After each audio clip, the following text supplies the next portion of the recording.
Halo, selamat datang di video React Native bagian ketujuh. Di video ini kita akan membahas tentang komponen lifecycle. Jadi pada React, sebuah komponen ini memiliki masa hidup atau lifecycle, dimulai dari komponen tersebut terlahir, dibuat oleh React, sampai akhirnya komponen itu dihancurkan kembali atau dihilangkan dari memori. Nah, di sini ada beberapa tahap ya. Yang pertama adalah mounting, kedua updating, dan unmounting.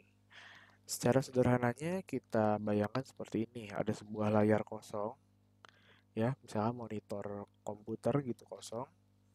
Lalu kita punya komponen dan komponen itu kita ibaratkan seperti misalkan kertas. Nah, kita mau memasang kertas ini di layar agar di layarnya tampil sesuai dengan kertas tersebut. Artinya kita ambil kertas itu lalu tempelkan di layar. Nah, proses menempelkan kertas di layar itu adalah proses mounting. Nah, pada saat proses mounting tadi, memasangkan kertas di layar, itu akan ada beberapa yang dieksekusi. Yang pertama adalah konstruktor, ya. Konstruktor ini cukup umum ya. Jadi kalau kita belajar object oriented programming di kelas di sebuah kelas itu pada pasti ada konstruktor yang mana dia akan dieksekusi udah pasti pertama kali saat kelas tersebut dipanggil.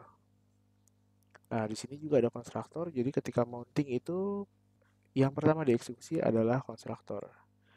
Selanjutnya setelah konstruktor kita akan melihat render. Jadi yang dieksekusi selanjutnya adalah render. Nah, di render ini adalah proses menulis ke layar ya, bisa dibilang proses menggambar ke layar. Nah, setelah gambar di layar ini selesai, itu akan masuk ke tahap namanya eksekusi komponen did mount. Nah, nanti kita akan belajar tentang komponen did mount ya. Biasanya kita taruh codingan seperti untuk ngambil data dari API atau ngambil GPS itu di komponen did mount.